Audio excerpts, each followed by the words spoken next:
Mr. Speaker, sir, from Nsanje Central, whether my ministry is considering reviewing the guidelines for designation of roads.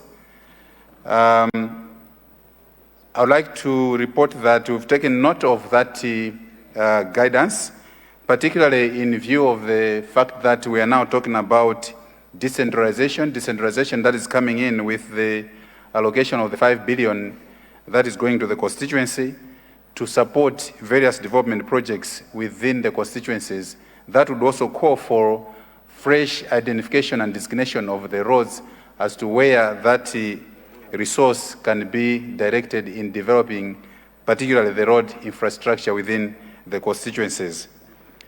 The question from Mangochi West, Mr. Speaker, sir, to consider upgrading the Chantulo to Kasinje Road via Nankumba. I would like to respond by saying that we've taken note of this request. I consider this to be a fresh request which my ministry will look at, because when we are looking at the road projects, as I mentioned a couple of days ago, that oftentimes we do undertake some... People of Chikowa West to ask a supplementary question to the Minister of Transport. I just want to find out from the Minister what plans are there for Chapananga Road and Chapananga Bridge. We now have the rains. Chapananga Road is impassable. The bridge we cannot pass. I've been standing in this house over 6 years now. The road is the same. The 5 kilometers that was done by the DPP government is the same. There's nothing that has happened on the road. 5 years, the road was coming up in every budget. It was mentioned in every SONA, but there's nothing, literally nothing on the ground. So I just want to find out from the minister what plans are there for the people of Chapananga and Chapananga Bridge. Thank you very much, Right Honorable Speaker. Thank you, Chikowa West. Zomba Malosa.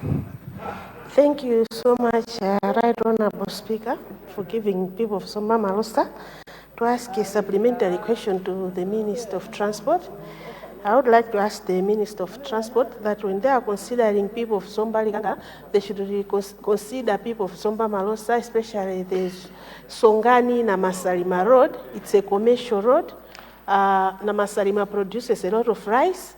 And if this road, I'm very happy that the Minister also comes from Zomba. So he knows that road very well and he knows the impact of that road. So I really like...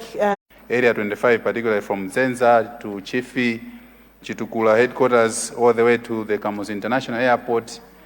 We've also taken note of this request and we'll put it amongst the other considerations that the ministry is looking at, so that when appropriate and adequate funding has been sourced, this road can be completed in accordance with the original plans and designs that were already there. I submit, Mr. Speaker, sir. Thank you.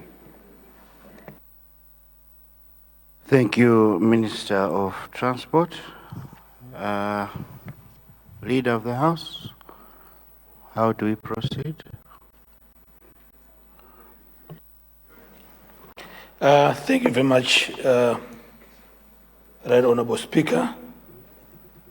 We now move to questions under the Minister of Education, Science and Technology.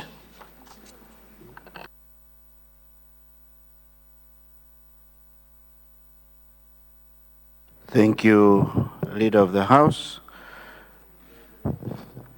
We now move to Minister of Education, Science and Technology. Question number 11, Salima Central West. Others walk 10 kilometers one way and 10 kilometers back to access secondary education at Chinguluwe CDSS. This is against the policy of the ministry on easy access to school. In line with the National Education Sector Investment Plan, one of the priority areas is to increase access, like I said, by building more secondary schools. Therefore, my ministry embarked on the construction of new community-day secondary schools in remote and hard-to-reach areas to bring schools closer to the communities.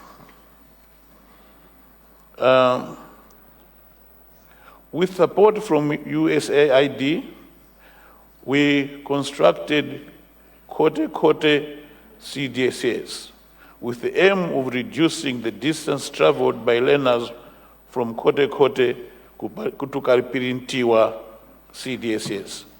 However, as the Honorable Member may be aware, construction of Kote CDSS was completed in 2023, but remains unopened because there is a land issue to resolve.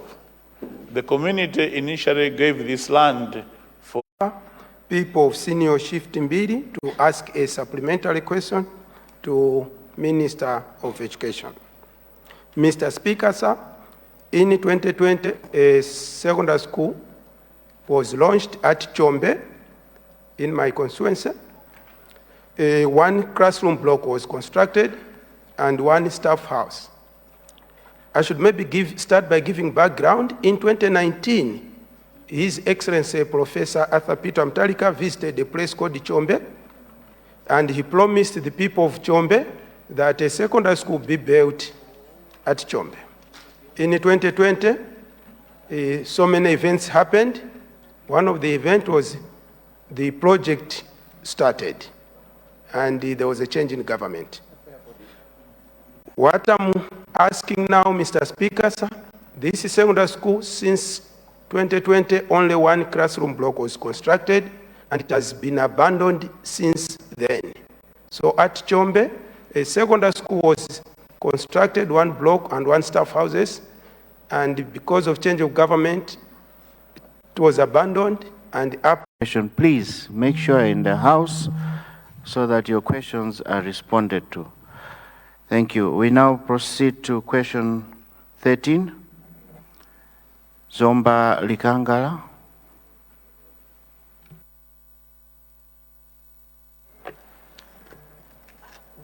Thank you, Right Honorable Speaker. I stand to confirm question number 13, appearing in today's order paper, that is indeed coming from the people of Zomba Likangala, especially at the island side. Thank you very much.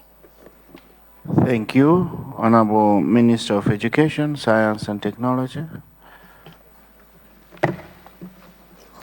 Thank you very much, Mr. Speaker. And through you, let me thank the Honorable Member for Zomba Likangala for her questions. The questions are to ask the Minister of Education, Science and Technology to consider constructing school blocks in the following areas around Chis Island. Ngota in group Chisoni, Mulunguzi, Muluma in group Mchuka, and Chinguma. Mr. Speaker, sir, allow me to sincerely thank the Honorable Member for this very pertinent question. We share her vision of ensuring that adequate infrastructure is available in our schools. And to this end, I would like to assure the Honorable Member. Give me this space to speak. My question is to the Minister of Education, if he is aware that the education, it's a triangle between the teacher, the pupil, and the government itself. So we are talking much of infrastructure development of the school blocks, but we are not talking much on the teacher housing, because we have said that yes, we need more secondary schools where we want to make sure that the students are not having problems in attending the classes. But the challenge now is with the teacher, because the teacher, for one, to travel to the said schools is a challenge as well. So I don't know if you're aware that most of the schools have got that challenge. And the other challenge is that If you visit most of the secondary schools, they have a lot of donations of computers. But the secondary schools in the rural areas or most of the secondary schools, they don't have teachers who can teach computer lessons. So is the minister aware of that? Thank you, Mr. Speaker. Thank you. Blantyre City Southeast. So, Honorable, you took my constituency. I'm happy for you. Thank you very much. Thank you. Honorable Minister of Education. Thank you, Mr. Speaker, sir, for the opportunity to respond to the supplementary questions. First, from the eminent member from Mulanje West, who is an educationist herself. Honorable member, the policy of the ministry is to ensure that our learners learn in infrastructure that is safe, but also of a standard accepted by the ministry. You might wish to know, Honorable Member. Rumpi East constituency. Honorable Rumpi East, Honorable Kimbi, please stand. Is she not in the house? Maybe she's trying to arrange lunch for the visitors.